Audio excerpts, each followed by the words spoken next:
What's going on, everybody? Mortem here, this time bringing you something a little different.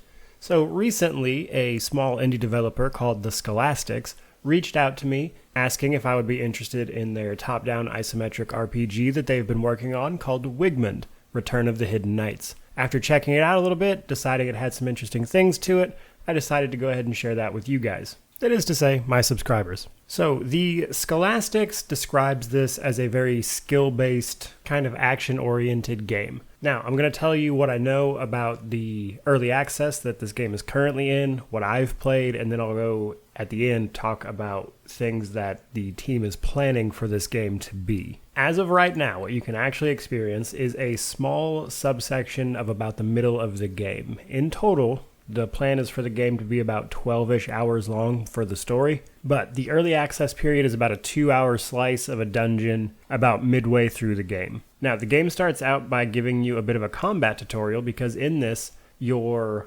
combat is actually kind of directionally focused on where you're pointing your mouse and everything and executed with like gestures and stuff, as you can see on the tutorial menus here. And then, of course, there's a dodge system to get out of the way of enemies, things like that. But basically, you'll move with WASD and then use your mouse and gestures to actually like directionally swing your sword and things. Now, at first, I was kind of just like, is this not just like an ARPG? But no, it does actually feel genuinely a little unique. And what it actually reminded me of the most, strangely, is actually Dark Souls. And obviously, it's not that exactly by any means, but it felt that way, kind of movement-wise. But beyond that, for the early access, we are playing as Wigmund, who I assume is the main character for the rest of the game as well. And I'm also told that you'll be able to build a team of 3. We have other people with us. I don't know if those are set people that have to come with us or if we'll actually be able to build a unique team. But regardless, as we level up our character, we will be putting points into attributes which do various things. Those attributes are strength, constitution, faith, dexterity, stamina, and agility.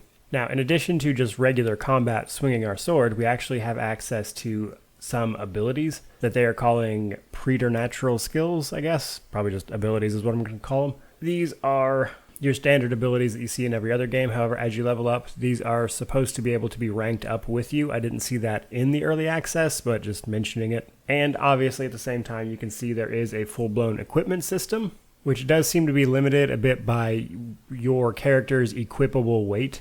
So if you have really heavy armor, your character has to have enough, I believe it's strength, to actually wear enough of the weight, which I thought was a unique mechanic as far as like putting things on goes, because it's less of an armor proficiency system and just are you strong enough to carry the weight of said items, which doesn't seem to apply to your actual inventory. That weight is literally your character's like worn items. Now beyond that, in the early access, we are exploring a castle, and the goal is largely to find out what happened to a king who was apparently deposed or disappeared in some way and has been replaced by a tyrant. That's the gist I got, and the mystery is kind of unraveling that scenario for the game.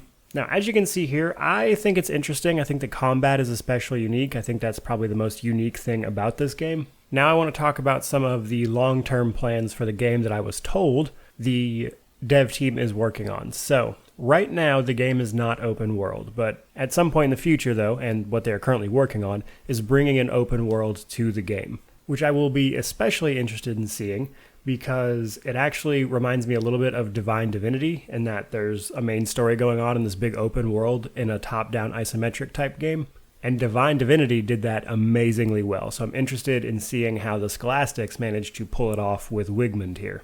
But that's basically everything I wanted to share on Wigmund, Return of the Hidden Knights. Overall, a pretty neat idea, especially from an indie developer, and I'm interested in seeing how this game actually lands at launch. And if nothing else, I just thought it was a cool little game that I wanted to make people more aware of. So, if you're interested, early access right now is, I believe, $16 on Steam. But truth be told, I would say wait until it actually launches unless you were just absolutely blown away by this. But if the studio can make good on their words about bringing this open world, I would be very interested in this game. So, with that said, thank you guys so much for watching. I hope you enjoyed the video. Let me know what you think about it in the comment section below. Don't forget to like, comment, subscribe, all that YouTube jazz. But more than anything, just thank you so much for watching. May you wander in wisdom and have an amazing day.